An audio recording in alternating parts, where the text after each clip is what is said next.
Good morning. Busy day, a lot to do, so let's get at it. From my left, Robert Mejica, Director of the Budget. To my immediate left, Melissa DeRosa, Secretary of the Governor. To my right, Commissioner Howard Zucker, Dr. Zucker. To his right, Mr. Gareth Rhodes. To his right, Mr. Shatad Floyd, who is in charge of legislative affairs and policy and has been handling our special outreach efforts. We're going to talk about COVID for a change, not really for a change. It has been the ever-present topic.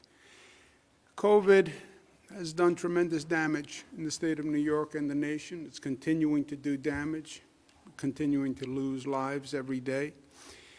But it's also been a moment of reflection, a time we should reflect, a time we should take stock. COVID taught us many lessons. COVID exposed injustices, fundamental injustices that existed all across the country. They're not new. They were there. It's what we call, it created low tide in America. Low tide in America. The tide, when the tide is high, the tide covers all sorts of problems that lurk underneath. When the tide goes out at low tide, then you see issues that were always there, but which were not apparent. COVID created low tide. It exposed fundamental issues that were lurking beneath the surface, ugliness that was beneath the surface. It exposed the failures in a public health system, that we were just not prepared for COVID, despite SARS, despite MERS, despite Ebola. We were just not ready for it. It exposed incompetence in government because government had to actually perform. And you saw that when the federal government, for example, fails to perform, people literally die. It showed failed leadership in government. And it showed structural racism and discrimination that existed in America, but was not readily apparent unless you wanted to see it. And there are many who did see it, and who talked about two Americas, and talked about the structural injustice and structural racism in our society. But at low tide, there was no denying the existence of it. COVID killed black people at twice the rate of white people. That is a fact. It is a fact that should make us uncomfortable. It is painful to say. COVID killed Hispanic people at 1.5 times the rate of white people. COVID infection was 3 times higher in the black and Hispanic communities. Despite that, nationwide, black, Hispanic, and poor communities had less access to testing for the virus, even though they had a higher infection rate. Majority black zip codes, 67% more likely to face a shortage of primary care doctors. That's why there were underlying health conditions at a higher percentage in black, Hispanic, and poor communities. So any American rescue plan must rescue all Americans and must start with an awareness of the low tide reality and must correct the structural racism and discrimination that we have all now seen. There's 2 obstacles. One is what we call here vaccine acceptance. Some people call it vaccine hesitancy, but actually it's worse than that. And we believe you'll never solve a problem you're unwilling to admit. And the language we use is important. It's more than acceptance. It's more than hesitancy. It is a lack of trust of the system. And I understand it, and we should all understand it. It is a lack of trust of the system and of the government. Well, the federal government approved the vaccine to be safe. Yeah, the federal government also conducted the Tuskegee experiment. So it is real, and it's deeply rooted with valid cause. And the second obstacle is the access to the vaccine. Now, we've talked about access and fairness in the vaccine from day one. We were very outspoken in New York in saying that if you use the traditional health system to distribute the vaccine, you will recreate the same problem that we've seen for the past year and decades before that. If you just go to the existing public health system, it doesn't exist in healthcare deserts. That's why they're healthcare deserts. If you go to the traditional doctor network, you won't reach these communities. That's why they had already underlying conditions at a higher percentage. So any distribution of the vaccine has to take that into consideration at inception. Now, we were also fortunate to have great voices and great leaders step up and lead the way with us. Reverend Al Sharpton, the National Election Network, Mayor Mark Morial, once a mayor, always a mayor. It was my good fortune to work with the mayor when he was mayor of New Orleans, now as the president and CEO of the National Urban League, and Mr. Derek Johnson, president and CEO of the NAACP.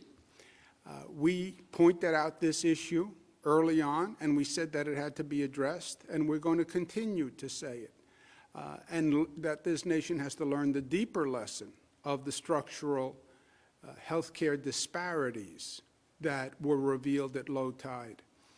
Today we're announcing a federal-state partnership to open mass vaccination sites where they are most needed, what's called socially vulnerable communities. We're pleased and happy to announce 2 mass vaccination sites in socially vulnerable communities, one in Queens and one in Brooklyn. We're working on several sites in upstate New York.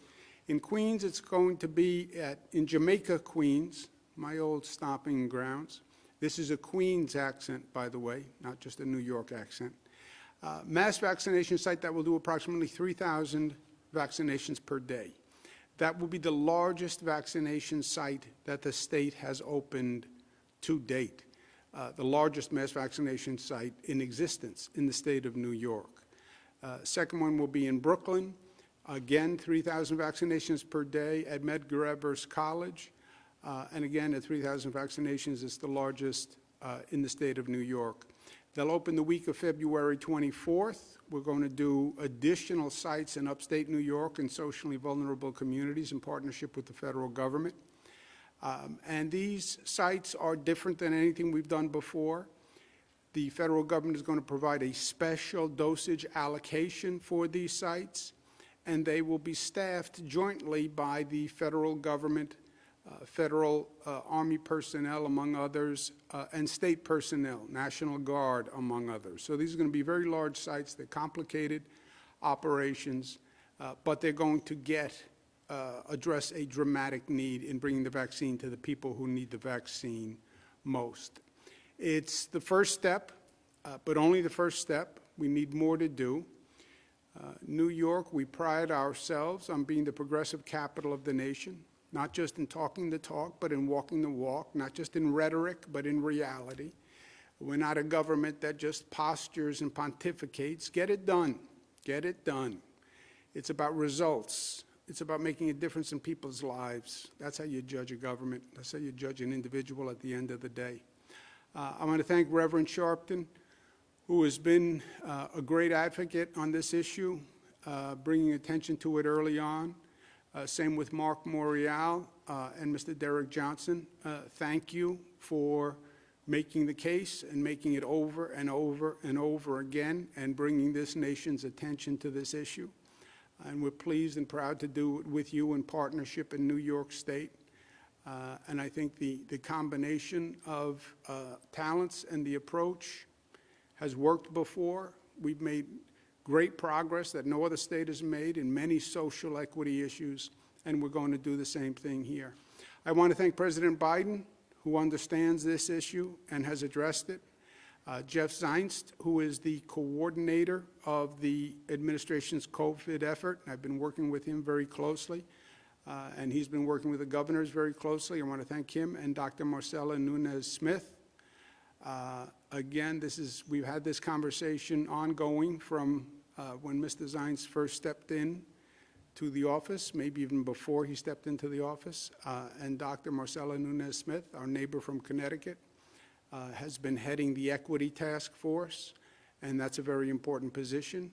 And again, life is in the doing, and today we are doing. So let me announce and introduce and invite Mr. Jeff Zeitz and Dr. Marcela Nunez-Smith to say a few words. Good afternoon, Governor, and thank you for letting us join. I want to thank you for having us here today. I'm glad to have the Governor as a partner in this work, and thank him for his since really the beginning of the pandemic. The people of New York State are fortunate to have him fighting for them each day. I also appreciate Majority Leader Schumer and the entire New York delegation for their help in this effort. Leader Schumer's work to pass the American Rescue Plan is critical to giving us the funding to do more of the important work we're discussing here today, including building more sites, just like the ones Governor Cuomo had just announced. We're grateful for the efforts of so many New Yorkers on the ground, the doctors and nurses, the teachers, the teams across our hospitals and schools and grocery stores and public transit. We know that New Yorkers have been fighting this fight for many months. Thank you. We also know that there's still much work. Pleased to be here to share an update with you on our progress and highlight how we're making this work happen on the ground. Soon after taking office, the President announced a comprehensive national strategy to fight the pandemic. This did not exist before. As part of the strategy, the President directed us to activate the full resources of the federal government to get more shots in arms. We immediately got to work. First, we're taking steps to increase the vaccine supply and get it out the door as fast as the manufacturers can make it. Yesterday, we announced another increase in the weekly allocations of vaccine doses to states, tribes, and territories. We've achieved a 28% increase in the first 3 weeks of the administration. Where we are helping states administer the supply more efficiently and equitably by providing them with visibility into the supply they will receive across the next 3 weeks. That allows the doing that the governor just mentioned. Second, we're mobilizing teams to get shots in arms. At the President's direction, we are moving quickly to get more vaccinators on the ground, including retired doctors and nurses. We've deployed hundreds of personnel across the federal government, from FEMA to the Department of Agriculture to HHS and other federal agencies, to support vaccination operations nationwide. And we have plans to deploy thousands more. Third, we're creating more places where Americans can get vaccinated. To do so, we've expedited financial support to bolster community vaccination centers nationwide, with over $3 billion in federal funding across 35 states, tribes, and territories. We've launched an effort to get more vaccines to pharmacies and community health centers. And we're building new community vaccination centers from the ground up in stadiums, community centers, school gyms, and parking lots all across the country. We're putting equity front and center in this effort, partnering with states to increase vaccinations in the hardest hit and hard to hit to reach communities. This announcement today is a demonstration of what that work looks like on the ground. As you've heard from Governor Cuomo, we're pleased to announce a partnership with the state to build 2 new community vaccination centers in Queens and central Brooklyn. These new centers will focus on serving the hardest hit, hardest to reach populations. And at the governor's request, we're working with the state to identify additional locations throughout the state to get more shots in arms. We're meeting communities where they are, in places they know and trust. This is a central part of our strategy, and we look forward to continuing to build on these partnerships with states and localities to scale innovative models that meet the needs of the communities we serve. And with that, I'll turn it over to Dr. Nunez-Smith, who leads our Health Equity Task Force, who will speak about how today's announcement is bringing our equity work to life. Dr. Nunez-Smith. Thank you so much, Jeff. And thank you, Governor Cuomo, for having us here today. As you mentioned, I'm charged with leading the Biden-Harris administration's COVID-19 Health Equity Task Force. And our work is to ensure that we don't leave anyone behind in our response to this pandemic. You know, both the president and the vice president have made it clear since the beginning that they are committed to centering their administration's COVID-19 response on equity. We're grateful that Vice President Harris set a blueprint for how to advise this commitment during her time in the Senate. And now we're announcing the creation of our Health Equity Task Force. You know, President Biden agreed with the necessity for the task force, and he signed on his first full day in office an executive order to bring this into being. And today we're so excited that that vision for the federal version of a COVID-19 Health Equity Task Force is becoming reality. And so before joining you for this event, I announced the 12 Americans that the president has selected to serve as the non-federal members on this task force. You know, their backgrounds are noteworthy, as is their expertise, and they represent really a diverse range of racial ethnic groups and also represent many other key constituencies. And they will help guide our administration's response to ensure equity remains at the core. Which brings us to the announcement that we're making here today with the state of New York. I mean, this is a perfect example of our equity work coming to life. And this is a model for the potential we have to do this well across the country.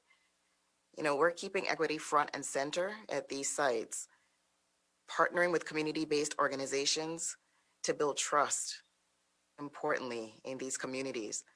You know, focusing on local community residents, making it easier for them to get appointments and ultimately get vaccinated. You know, the sites are offering extended hours to make vaccinations accessible and convenient for those who work late nights and early mornings.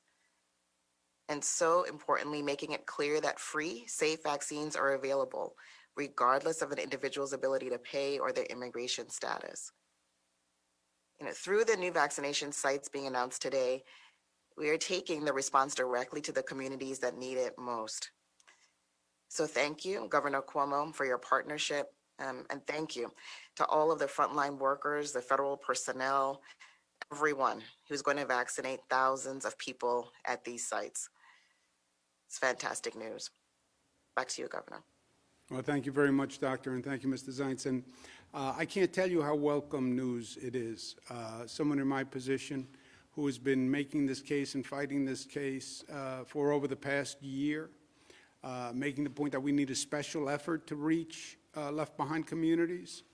Frankly, I made the case for a year, and there was very little response. What you have done in such a short period of time, with not only the commitment that we knew President Biden had made during the campaign, and that this is an issue he fully understood, but now the actions you're taking, these mass vaccination sites are going to be great. The large number, the extended hours, these are no doubt the most effective way to get the vaccine out quickly and in the places and in the community that needs them.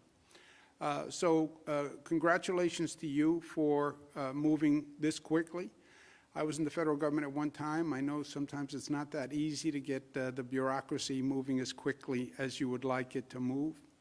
I have a doctrine here we call the doctrine of constructive impatience. Constructive impatience. I'm impatient with the bureaucracy, but in a constructive way. And Mr. Zients, who has stepped into a really difficult position and has all the governors who have been dealing with this for a long time and have a whole list of needs that that he could never possibly meet. He's been a great partner to all the governors. He's been a special friend to the state of New York. In an amazingly short period of time, he has come up to speed, and he's working 7 days a week. And again, the proof is in the pudding. You're delivering. You're delivering. And that's what we respect here in the state of New York. We appreciate the efforts and the good wishes, but we truly respect the product, and you are making a difference in people's lives. So thank you. It's my pleasure to partner with you, and we'll do a lot more good things. So welcome even in a virtual way, to the state of New York. When you're here and we can do it safely, we'll give you the full tour. And we'll show you the community and the faces and the people that you truly helped. So thank you very much. Thank you, Doctor. Thank you, Mr. Zients. My pleasure. Thank you. Thank you. Thank you. Okay. We now turn to three good friends of mine personally and of the state of New York, three champions for social justice who have made the case strongly and passionately, and the case is right, and the case was heard, and you put the state of New York together with the intelligence and power and advocacy of these three individuals, and we're going to do great things, and today is evidence of the great things that we have done. So I truly appreciate everything they have done, not just for New York, but for this nation. Let's start with Reverend Al Sharpton. Reverend, are you with us today? Yes, thank you, Governor. First of all, it's a pleasure to be here with you and with my good friends and partners in civil rights, Mark Morial and Derek Johnson. And I have to say this, Governor, you've done a tremendous COVID-19. The Vaccine Equity Task Force is really a model for the nation, and I hope those in Washington see this. In fact, I'm very proud of my own daughter, Dominique Sharpton, is serving on the task force. So I know it's not a showpiece, it's for real. Now, you and I have known each other a long time, and I've always told you when I agree and disagree, but I've been impressed with your determination to make things happen, not just talk about things, but get things done. And the partnership with the Biden administration is good news for the neglected communities, the Black and Latino, X, and poor community. And finally having someone in the White House that knows which end is up and a partner with in New York and fighting for vaccine equity is a recipe for success. It makes all the difference in the world.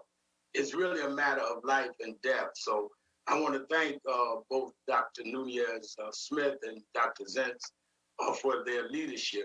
But these mass vaccination sites in Queens and in Brooklyn will have a huge impact. So I think the other additional sites, the 4 additional sites in the served communities that the state and FEMA and I believe CDC and the White House Task Force is working to identify throughout the state of New York will have major impact, because I'm hearing every day as people want to move forward, they didn't feel they had access. For months now, I'll give you credit for saying that this healthcare system is biased.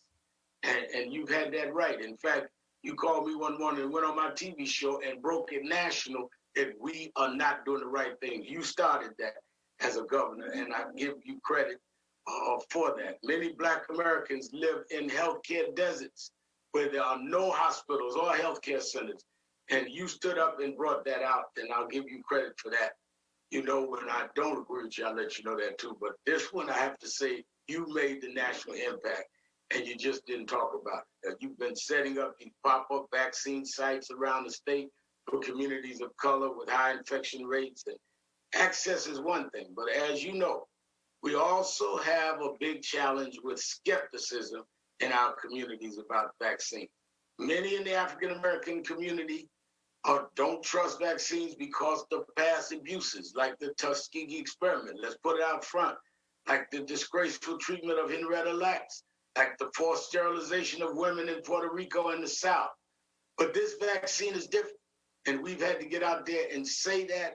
We are working around the clock to make people sure in our community that the vaccine is safe and effective, and everyone should take it when it's their turn, because that's how we get everyone back to work and see our families and friends safe and together.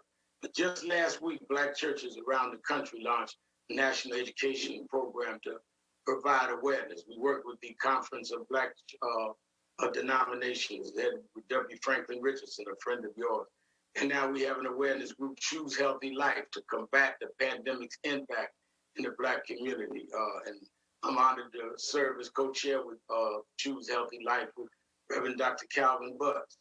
As Martin Luther King Jr. once said, quote, religious leaders should serve as a thermostat that transforms society, not a thermometer that takes the temperature and allows social pressure to influence it. So we plan to make this a national model.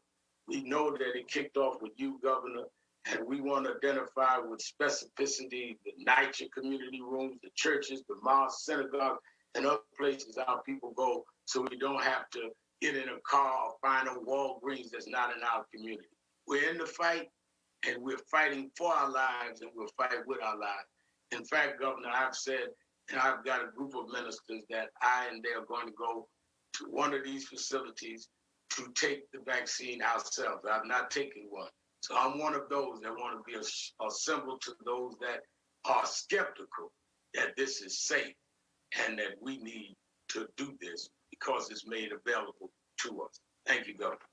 Well, Reverend, let me thank you. Let me thank you. Thank you for the kind words, but thank you for what you did here, because you really stepped up, and you stepped up at a time when it wasn't easy, and people hear your voice, and I thank you for that. Thank you for all the help you've been, because we have been doing public housing authorities and churches all across the state, working together. This is going to make a dramatic impact, though, because the numbers are so big. These mass vaccination sites, 3,000 per day, right?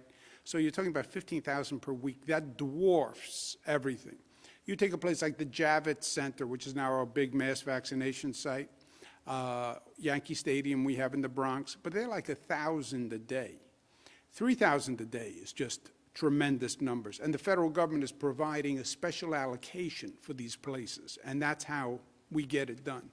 But also, Reverend, your point about speaking the truth so we can address it.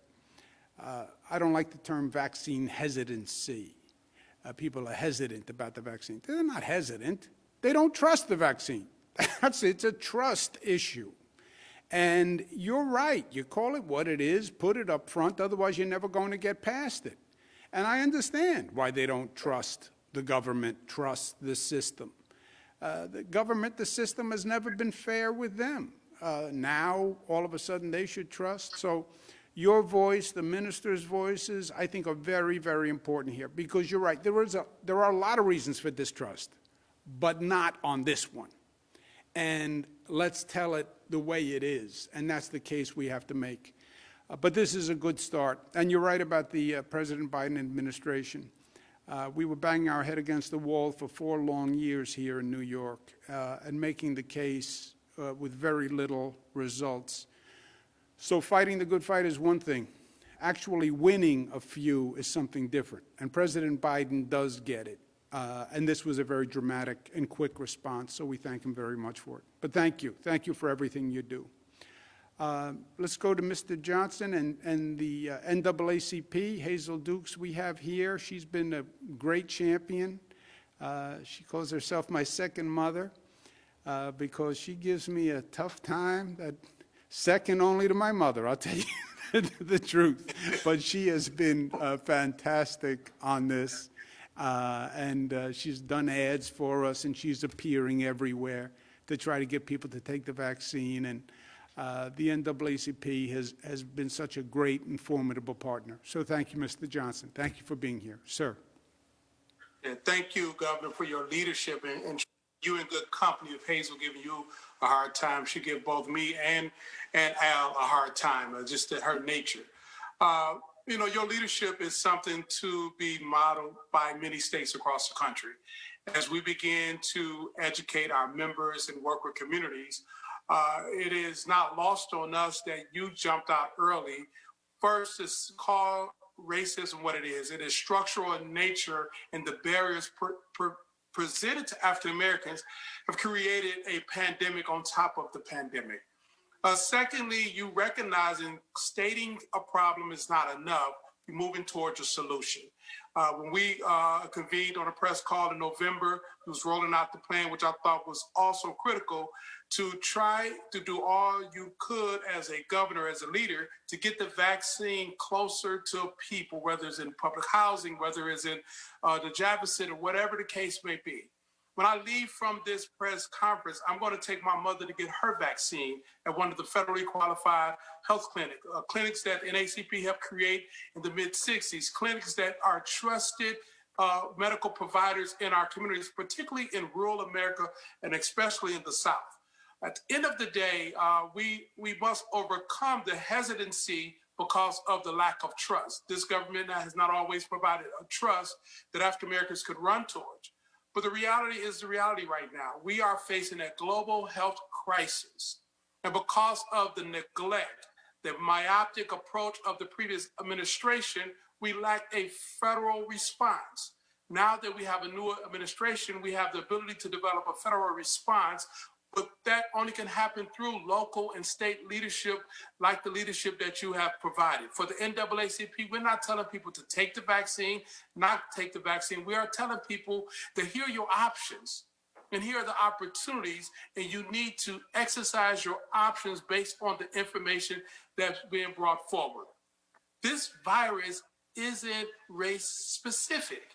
But because there are so many underlying health conditions, because there are so many environmental concerns that are married to African American communities because of bad public policy of the past, we must recognize that this should be a zip code focused approach.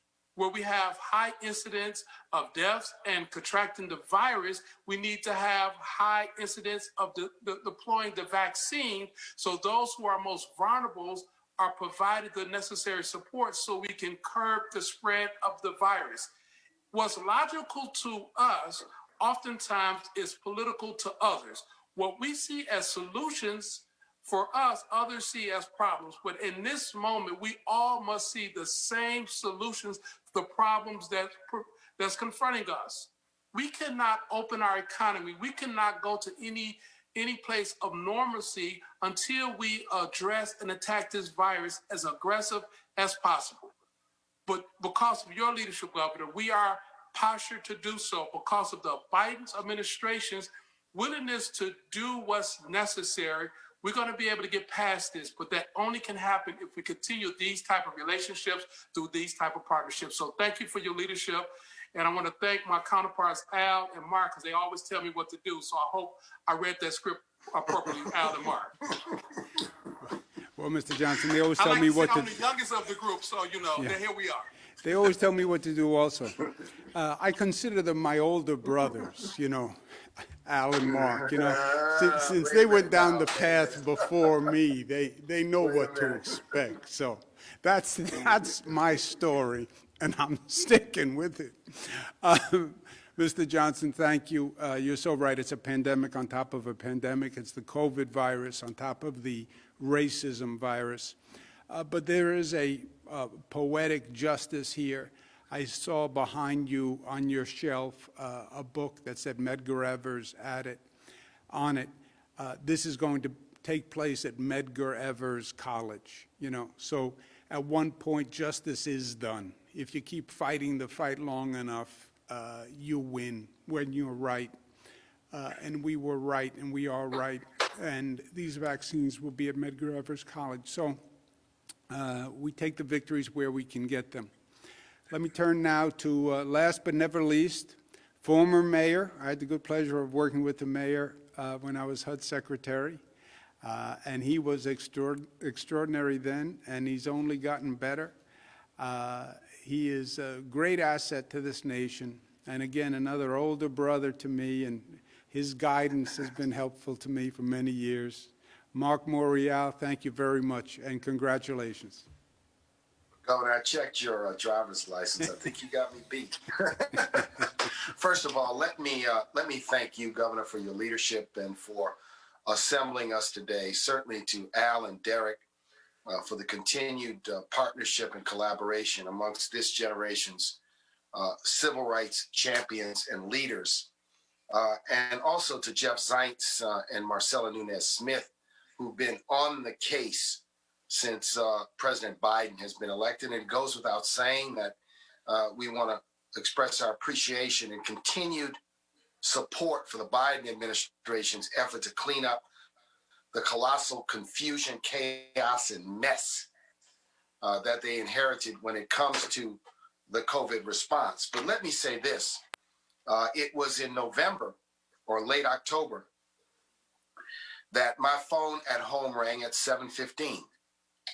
And it was one of those constructive impatience calls from Andrew Cuomo. At 7:15, I said, Governor, you work at 7:15. I'm up working too. It was a Sunday morning.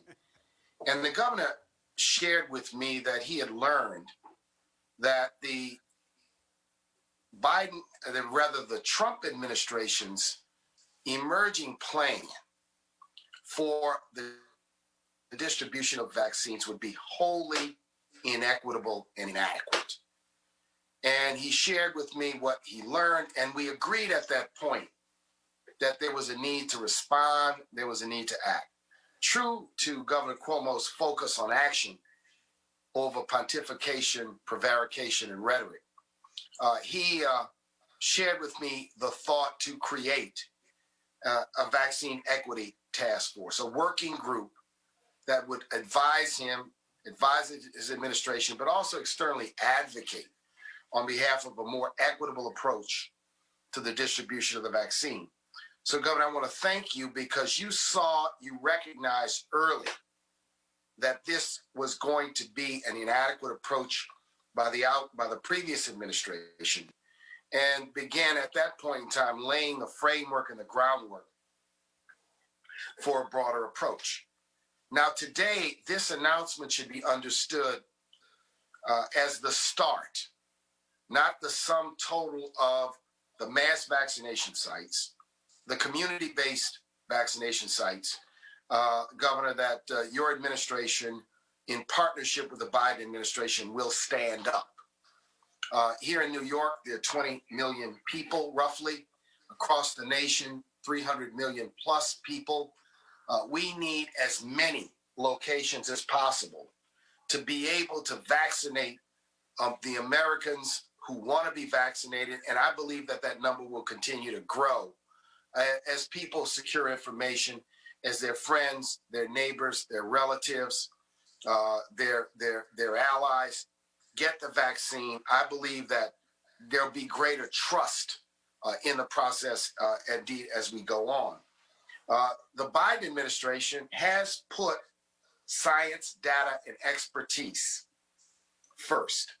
On the trust factor, it's been my view, and it remains my view, that we need a broader engagement effort, a communications effort, to meet people where they are, provide them with information, and encourage them to make an intelligent choice about taking the vaccine, to consult healthcare professionals, not online conspiracy theorists, to get the best information that they indeed need.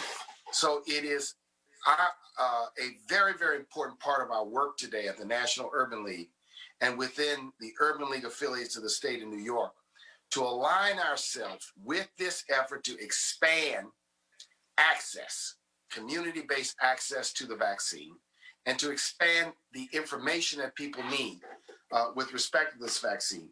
But Governor, you understood this early and first, put your voice and your administration's action behind it. And my hope is that this partnership with the federal government will be replicated across the nation as other states, governors, mayors, county executives, and community leaders confront how they can create and improve access to the vaccine in communities across the land. So I want to thank you very much for your leadership and pledge the continued work of the Vaccine Equity Task Force to both push, prod, assist, help, and advise this very important effort. We will not get past this. We will not get beyond this if we do not accelerate and effectively deploy this vaccine to every village and hamlet and neighborhood and barrio and community across the great state of New York. Well, Mayor, thank you very much. First, I just, so you know, I wouldn't have called you at 7:15 in the morning. What happened is I got Reverend Sharpton on the phone at 7, and it was a brief conversation. He said, call Mark and then call me back, and hung up the phone. That's why I called you at 7:15. Oh, poor Reverend Sharpton is muted. You have to unmute Reverend. Rev was up. Rev was up preparing his sermon. Yes, I'm sure. That's what he was doing. He was doing this sermon first. Interrupted his thought process. But poor Reverend Sharpton is muted. That's the first time that is. Well, Governor Cuomo, Mark, and Derek has been muting me for 30 years, but I still break through. Don't worry about it. But the reason you called me at 7, I tell you to call Mark, is because I was on the elliptical working out, trying to encourage you younger fellas to get in shape. Yeah, I know. I could. I'll leave it there. I believe it. I believe it. But the mayor's words are exactly right. Look, we did make this case early on, and that's why I think we are where we are today, because this is a bold step. The federal government having a separate mass vaccination sites in socially vulnerable communities is a bold step. Only the first step. We have to do more, but it's a bold step that we should all take take as a sign of hope and acknowledgement of the problem. And you're right, Mayor, we have to get at this trust issue, and we have to do it directly, and we have to do it nationally, because it's not going to go away on its own. I've had, as I'm sure you've all had, many individual conversations, and it is a deep distrust and a deep skepticism, and saying, well, you should go first, or you should go in the first round. You know, people say to me all day long, you go first and tell me how it goes, and then we'll see. So that's going to be an ongoing effort. But together we can do it, and today was a great, great step. Thank you all very much. Reverend Sharpton, thank you. Mr. Johnson, thank you. Mayor Morial, thank you very much. God bless you. Thank you. All right. Well, that is exciting, and that is positive, and that is real. Today is day 347. The post-holiday surge reduction continues. Awkward language, but the numbers are going down. The vaccine supply is going up, as you heard from Mr. Zients. We said yesterday, after our discussion with the White House, New York State will get 5% more, and that will be the allocation for the next 3 weeks. That's all we know. The local government's pharmacies that say, well, we want to know what's going to happen beyond 3 weeks. We don't know. We suspect the supply will continue to go up, but that's controlled by the federal government. So all we know is the next 3 weeks have a 5% increase. Overall statewide positivity is 4, basically flat. Statewide deaths, 136. They are in our thoughts and prayers. State hospitalizations are down. ICU is up about 11, intubations down 16. Overall, the trajectory is down, and that is all good news. Hospitalizations are down, and that is all good news. Long Island has the highest percentage of hospitalized in the state. That has been an ongoing challenge and problem. Positivity, the highest rate is Long Island and the Mid-Hudson, which has also been ongoing. And in New York City, the Bronx is the highest positivity, then Queens and Brooklyn, actually Brooklyn and Queens, and hence the sites in Brooklyn and Queens. Bronx, we already opened the Yankee Stadium site, which is a mass vaccination site, and now with Queens and Brooklyn, we'll be making real progress. So I'm very excited about that. Vaccines overall, 2.6 million, 1.9 first doses, 700 second doses. 93% of what we have received has been used. That means we're virtually out of allocation, and then we wait for the next week's allocation that comes in. While we're doing vaccines, and while we're controlling the spread of COVID, we also have to, at the same time, get this economy open intelligently and in a balanced way. The Buffalo Bills demonstration program, which I've spoken about before, was an unparalleled success. 7,000 people in a stadium, everyone tested. Only stadium to open up for football with testing, believe it or not, was what we did here in New York. The testing, to me, is key. I can go see the President of the United States, take a test, and if I pass the test, walk into the Oval Office. Why? Because if you're negative, you are negative. So the testing is the key. We're going to now extend the Buffalo Bills example. Any large stadium or arena, hockey, basketball, football, soccer, baseball, music shows, performances, any large arena can open on February 23rd. Their plan has to be approved by the State Department of Health. It's 10% of capacity for arenas 10,000 and above, which is what this is addressing. A negative PCR test with face coverings, with social distancing, and then mandatory assigned seating. It's not where people can sit wherever they want. But this hits the balance of safe reopening. And again, a PCR test is as safe as you can get. Barclays Center is going to open on February 23rd for Brooklyn Nets versus the Sacramento Kings. Using this model, they've been approved to do that. Anyone else who is interested should let us know. This is a difficult time on many, many levels. Personally, it's very difficult. Emotionally, it's difficult. Economically, it's difficult. But we are finding the balance, and we are going to be the better for it. I believe that.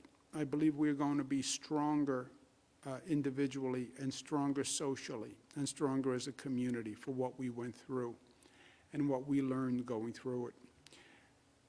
Because we are New York tough and smart and united and disciplined and loving. Questions, operator?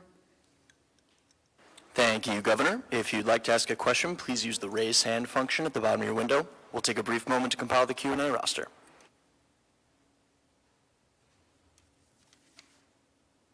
Governor, your first question comes from Seacon Akpan at WNYC. Seacon, your line is now open. Please unmute your microphone. Hi, thank you for taking my question. I can hear you. You can hear me? Yes, sir. Great. Excellent. The Yankee Stadium vaccination site pledged to give out 15 doses this week. The Citi Field site run by the city can only give out about 800 doses during its first 4 days. You're from Queens. What needs to happen to increase vaccine access to your home neighborhood? What we just did, opening the largest mass vaccination site in the state of New York in Jamaica, Queens, York College. 3,000 per day. It is the largest vaccination site that we have ever opened. And it's for Queens residents, as Yankee Stadium is for Bronx residents, as the Medgar Evers College site will be for the Brooklyn residents. That county's residents, 3,000 vaccinations per day. So that's what we're doing.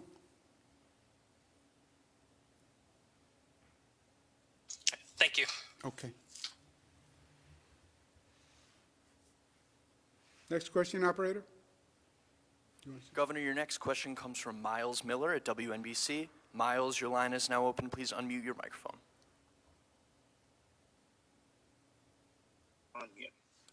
Good afternoon, Governor. Can you hear me? Yes, Miles. I wanted to ask, sort of to dive deeper into this question of equity. What we've seen in the past couple of weeks, since the rollout of these vaccines, is that the access. But what is it going to take to get Black and Hispanic people to take this? I mean, my mom works in a hospital. She said she was waiting for her friends to take it. They all took it. They feel fine. So now she's going to take it. How do you get past the initial hump to get people to take the vaccine? Miles, I don't think that, look, it's, what I said is you have two challenges. Access, which is physically making it available where they are. We're going to public housing authorities, we're going to churches. Now with these mass vaccination sites, we're going to actually the communities themselves. So access, but then the second obstacle is what they call hesitancy, acceptance. It's lack of trust. It's a lack of trust. Well, the federal government approved the vaccine. The Trump administration approved it. Okay, I don't trust the Trump administration. I don't trust the federal government. Reverend Sharpton spoke to this. There are many reasons why there's a lack of trust in the system, lack of trust in government. And that's a national challenge. And we're working with the ministers, we're working with community-based organizations, we're working with leaders in the Latino and Black community to get out the message. Reverend Sharpton said he's taking a group of ministers, he's going to get the vaccine himself.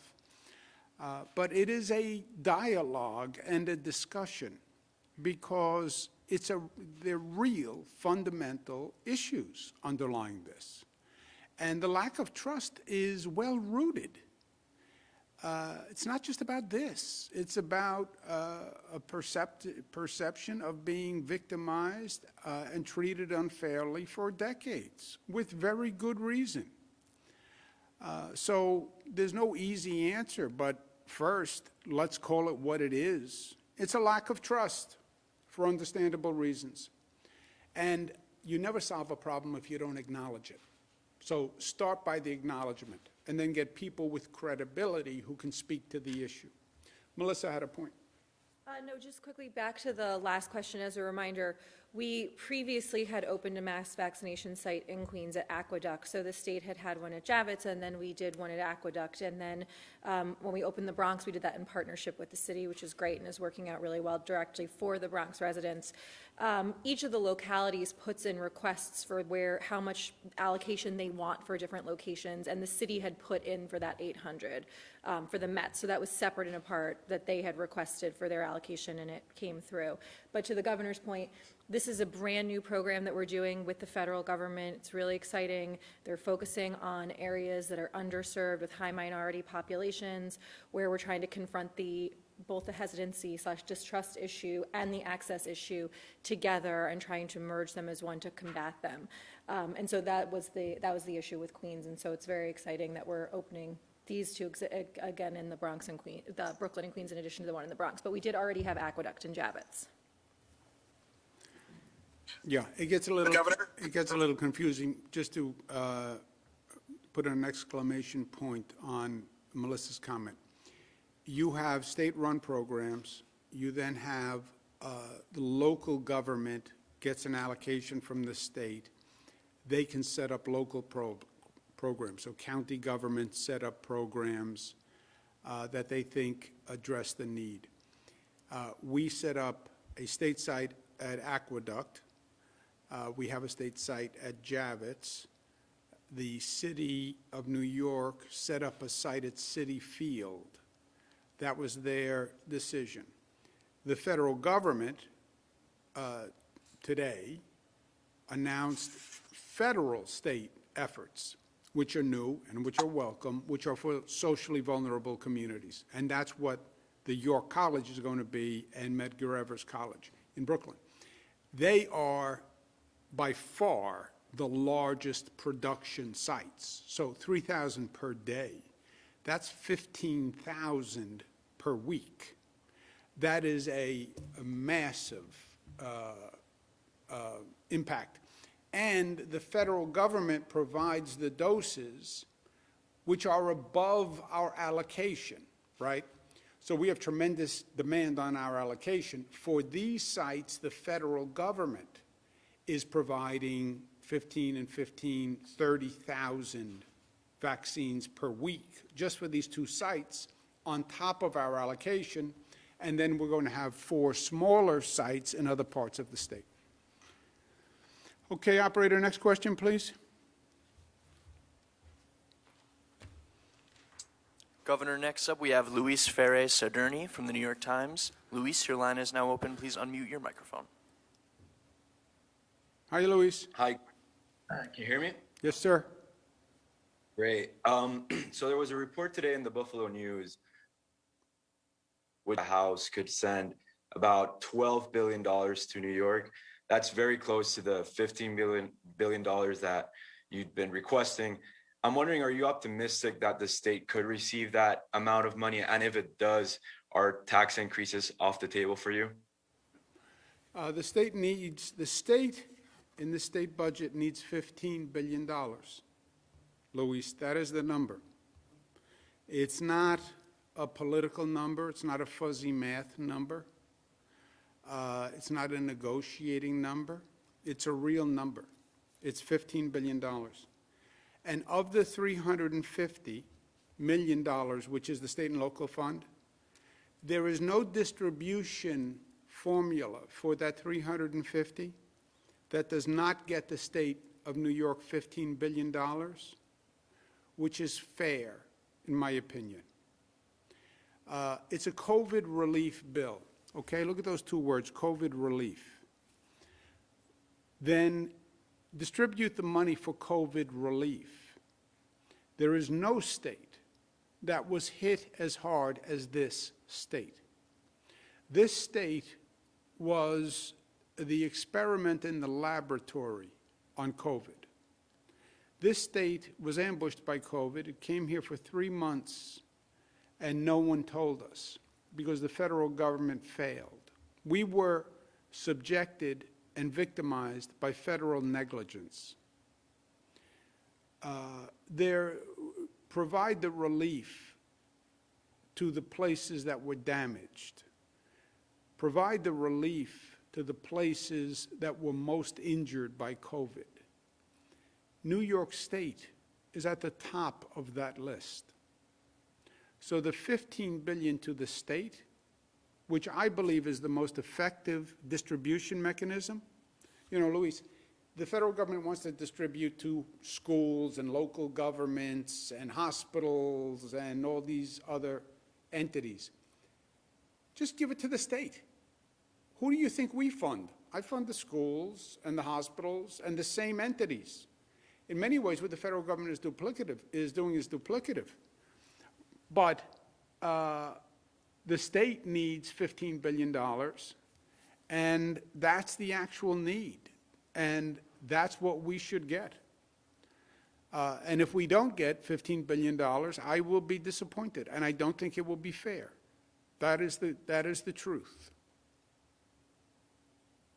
On arena reopenings, what will happen with vaccination sites at Yankee Stadium and Citi Field, for example, once baseball season starts and presumably the teams get the green light to open the stadiums? Between innings, people will do vaccines. So there'll be the first inning, then we'll do vaccinations, then we'll go back to the second inning. No, that's not right. Let me ask Mr.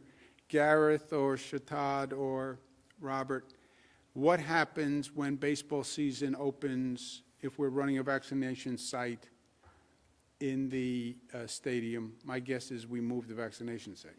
Yes, the government will work with the teams and the facilities where these teams play and the venues to work out arrangements to ensure that the vaccination efforts are still ongoing in these neighborhoods and these communities, and there's no delay in the vaccine program. Okay, operator, let's take one more question, please. Governor, your last question comes from Josefa Velasquez at the City. Josefa, your line is now open. Please unmute your microphone. Can you hear me okay? Hi, Josefa. How are you? Yes. Still hanging in there. For the 2 new mass vaccination sites that are opening up, is the state going to do anything further to make sure that the Black and Latino communities that have been hit hardest from COVID are getting any sort of priority aside from just being residents of that county? Well, Josefa, look at the locations, first of all. They are both located in areas where the community was hard hit and communities that we want to attract. So look at the locations, and then the geographic identification is by county. These are so large, you need to do 3,000 a day. You know, something like Javits, we're doing about 1,000 per day, and that's one of the largest in the country right now. 3,000 per day is a lot. That's 15,000 per week. So you need a catchment area, if you will, that is large. And that's the county. And that's also how the federal program works. But then the site, the location is in a target community. And, so the access will be there, right? You live in Queens, it's in Queens, and it's only for Queens residents. Now you have the access. We still have to address the distrust. That's going to be the obstacle. If a person in Queens doesn't get the vaccine now, it's going to be because of distrust, not lack of access. The access is there. I may not be here Friday. I may be in Washington. If I'm not here Friday, then I will see you next Monday, talk to you next Monday, and have a very good weekend.